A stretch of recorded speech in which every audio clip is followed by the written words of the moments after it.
Ito tayo sa likod ng St. Luke's sa parking. Nakamas na ako para bukas pagpasok ko din ako sitahin. Katok tayo dito. Ang graswasa rin eh. Wala lang. Kamusta? Welcome to my channel. Ito yung nung nag-ano. Oo. Tolentino Roel ROL. Ito yung sumisingilo sa akin ng sobra-sobra. Hindi, joke lang yun. Oo, joke lang. So ito yung ano, St. Luke's College of Medicine. Ito, hindi na ginagamit na building to. Ito yung hospital. Doon tayo mag-o-opera. Yan, brown na yan. Yan yung likod. Ito, ang dami nagpa-park sa ano, sa gilid. Pasok na tayo.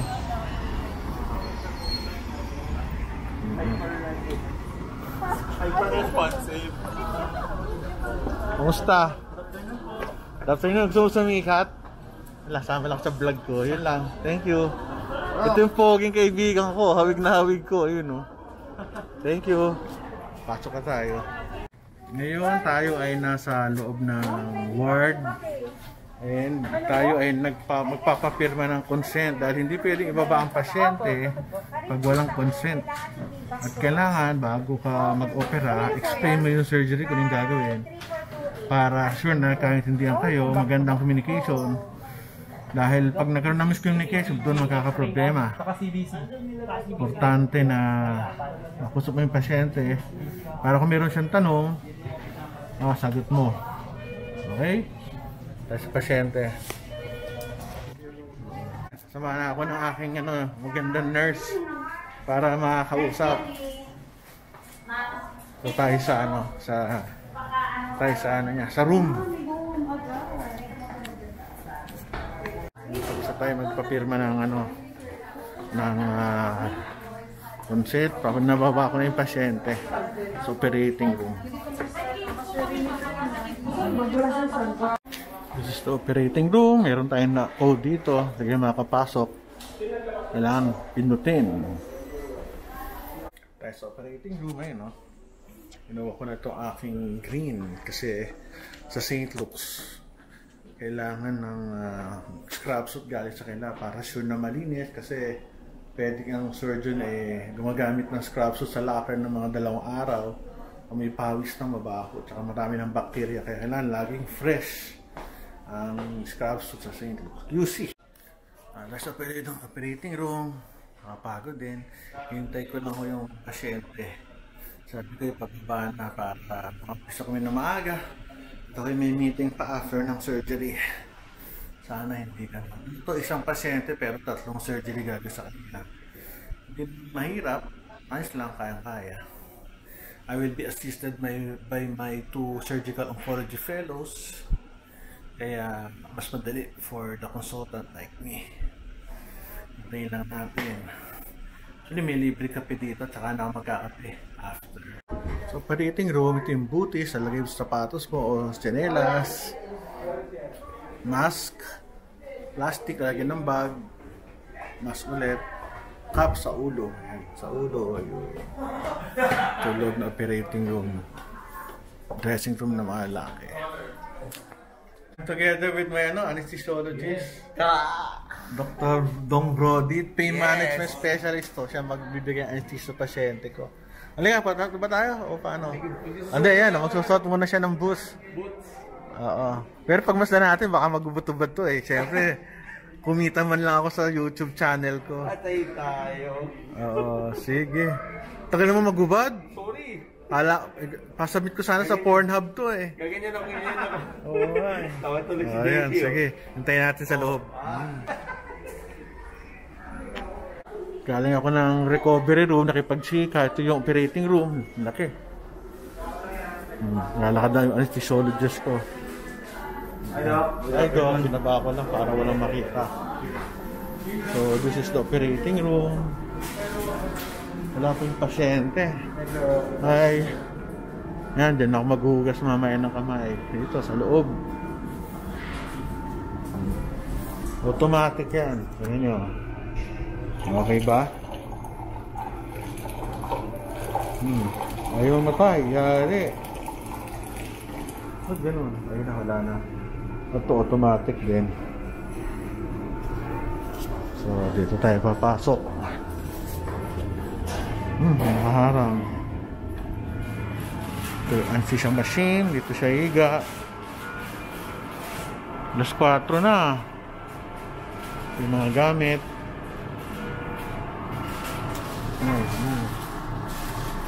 Ito natin na instrument. Lagyan ng mga cellphone. Ayan. Ikakabit natin. Portacat. Ginagamit ito sa chemotherapy.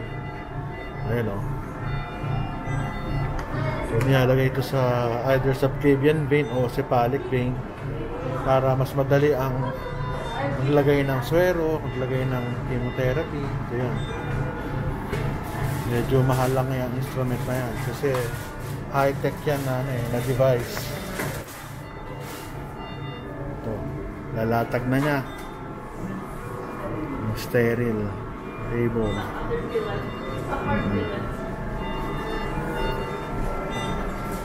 Nurse. This is the anesthesia machine. Nagpe-prepare lang kami ng pasyente natin sa loob. Ayan yung ating anesthesia consultant. Naayos yung mga gamot. Okay, sorry, hindi ko pwede para ng pasyente. Bawal o yun. Kami na lang nagkukuha na. Bago ma-anesthesia pasyente, kailangan ready mga gamot.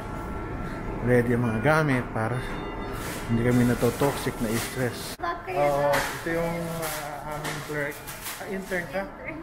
So, graduate na St. Luke kaya matalino to. Hindi ba? Yari ka sa dean. Sige, kaya mag-a-assist sa akin. So, mag-a-assist sa akin, isang fellow, isang residente na second year at ito. Okay? Very good. Yan, siya ay mag-scrub. Papakita ko sa inyo paano mag-scrub sa St. Luke's. So, una-una, sabon. Oh, may ganun-ganun pa. Pag tinatanggal, nawawala, no? Pag tinatanggal mo yung tabing, namamatay. So, ano yan? Sabon lang. Saan mag-graduate, iho?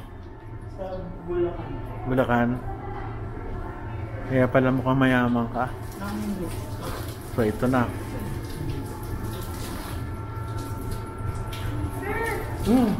Mag-require po ba tayo?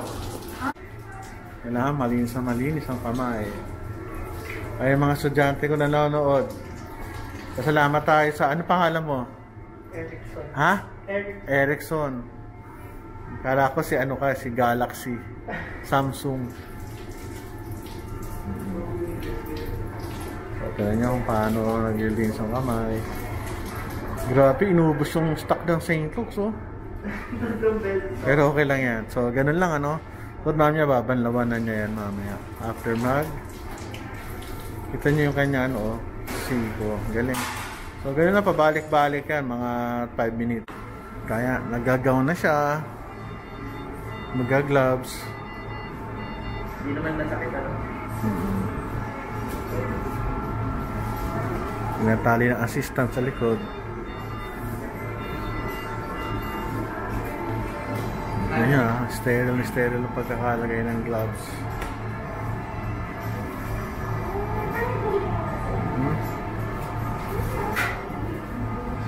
At yung likod niya, nakatali na rin.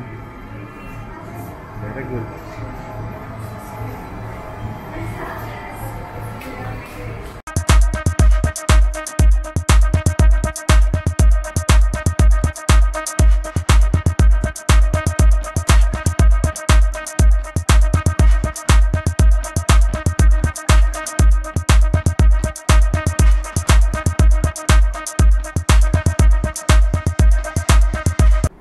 Tapos na aking surgery sa mga nurses natin. Nurse kayo, di ba? Housekeeping po. Housekeeping, ayan.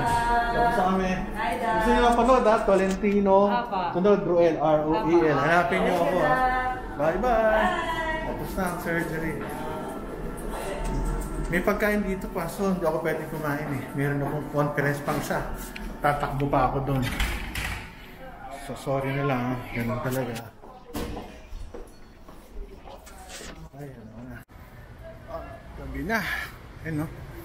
Wala ng araw, gabing-gabi na, nakalabas. Kaya nag-opera ho ako ng pasyente na may 3 kinds of surgery na ginawa sa kanya.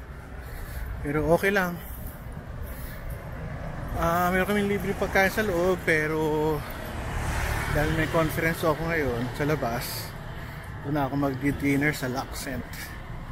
Conference kami ng another hospital. Pero gabi na, alas 7 na. Ganda na. Bye.